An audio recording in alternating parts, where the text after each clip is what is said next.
আসসালামু আলাইকুম everyone, welcome back to my channel. আপনারা সবাই কেমন আছেন? আলহামদুলিল্লাহ আমি ভালো আছি। আপনাদের মাঝে নিয়ে আসলাম নতুন একটি রেসিপি, অসাধারণ একটি রেসিপি। সেটা হচ্ছে পেঁয়াজের কালি। আজকে পেঁয়াজের কালি দিয়ে আমি নতুন আলু, গাজর এবং চিংড়ি মাছ দিয়ে ভাজি করব। সেই রেসিপিটা আপনাদের সাথে শেয়ার করব।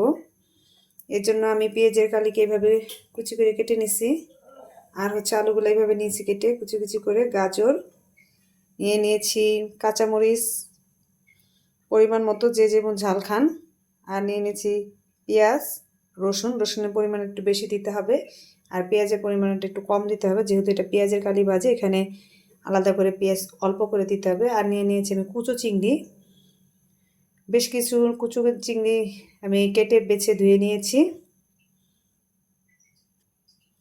শীতকালীন সময়ে অ্যাভেলেবেল যেহেতু এই পেঁয়াজের কালিটা বাজারে পাওয়া যায়, এই জন্য এই ভাজিটাই আপনাদের সাথে আজকে আমি শেয়ার করব। চুলাতে একটি কড়াইতে আমি বেশ পরিমাণ পানি দিছি, গরম করতে দিয়েছি, এবং এটার মধ্যে এখন আমি পেঁয়াজের কুচানো কালিগুলো দিয়ে দিব। তো কোন কোন অঞ্চলে পেঁয়াজের কালিকে আপনারা কী নামে চেনেন অবশ্যই কমেন্টে জানাবেন। আমাদের অঞ্চলে এটাকে পেঁয়াজের কালি বলা হয়। এটা একটা হালকা ভাপ দিয়ে নিব, বলক আসলেই আমি নামিয়ে নিব, যাতে করে এটার ঘ্যাসটা, যে স্মেলটা পেঁয়াজের কালির, ওটা চলে যায়। চুলার মধ্যে আমি একটা কড়াই নিয়েছি, জাল দিয়ে দিয়েছি এবং পরিমাণ মতো আমি তেল দিয়ে দিলাম। একটু বেশি পরিমাণে তেলটা দিবেন, ভাজিতে একটু বেশি পরিমাণে তেলটা দিলে ভাজা ভাজা হয়। অল্প তেল দিয়ে ভাজিটা করলে ভাজিটার স্বাদটা এরকম লাগে না, ওরকম করে।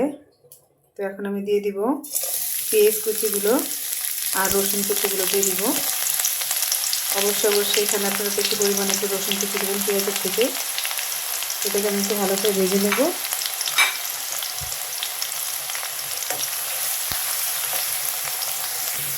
পেস্টটা ভালো করে ভেজে নেওয়া হয়ে গেছে। এবার এখানে আমি দিয়ে দিব চিংড়ি মাছগুলো একটু ভালো করে ভেজে নেব। এখন দিয়ে দিব এটার মধ্যে আমি অল্প পরিমাণ হলুদ, পরিমাণ মতো আধা চা চামচ থেকে একটু কম, আর দিয়ে দিব হচ্ছে স্বাদ মতো লবণ।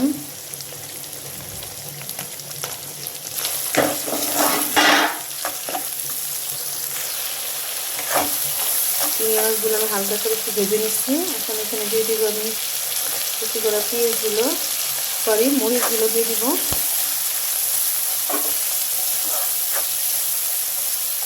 আর দিয়ে দিব হচ্ছে আলু কুচি, দিয়ে গাজর কুচি, এগুলো দিয়ে আমি ভালো করে নেড়ে চেড়ে একটু ঢাকনা দিয়ে ঢেকে হালকা একটু ভাপ দিয়ে নেব।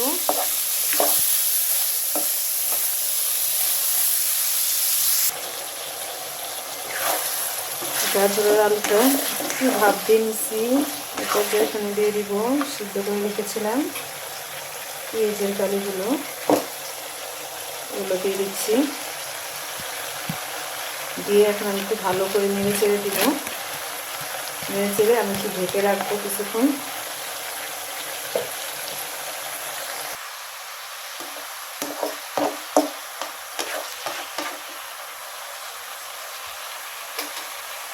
ঢেকে দিব এখন। এটাকে অফ ক্যামেরা আমি আরও 2-3 বার নেড়ে দিচ্ছি। বারবার একটু হালকা হালকা করে এইভাবে নেড়ে দেবেন, নাহলে যে আলুগুলো ভেঙে যাবে। আলু গাজরগুলো যদি আমাকে কেউ জিজ্ঞেস করেন কখনও যে আপনার জীবনের ভাজির মধ্যে কোন ভাজিটা সবচেয়ে বেস্ট খাওয়ার জন্য, আমি বলবো যে পেঁয়াজের কালি। এত সুস্বাদু, এত মজাদার এই ভাজিটা, আপনারা যদি বাসায় তৈরি করে না খান আসলে এটা স্বাদ বুঝবেন না।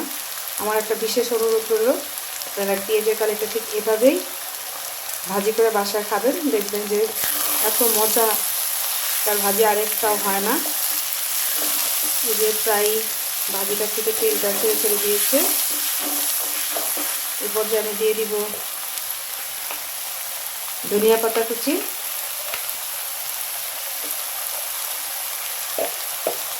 কে কে এইভাবে ভাজিটা পেঁয়াজের কালি ভাজি করে খান অবশ্যই কমেন্টে জানাবেন। আর যারা কখনই খান নাই, অনেকেই জানেন এই ভাজিটা যেভাবে করে খাওয়া যায়, না খেলে বুঝবেন না। আমার বিশেষ অনুরোধ থাকবে তখন আপনারা কমেন্টে জানান যে আসলেই আমি কতটা সত্য বললাম।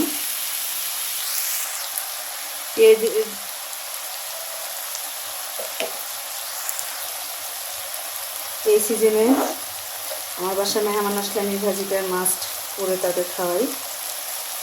তারাও খুব খেয়ে ভাজিটার খুব প্রশংসা করে, তাই বারবার করে বলছি আমার বিশেষ অনুরোধ অবশ্যই আপনারা এটা বাড়িতে করে খাবেন, না হলে কিন্তু অসাধারণ একটা জিনিস আপনারা মিস করবেন। অবশেষে ভাজিটা রেডি, এখন আমি চুলা থেকে নামিয়ে ফেলবো। এখন আর চুলার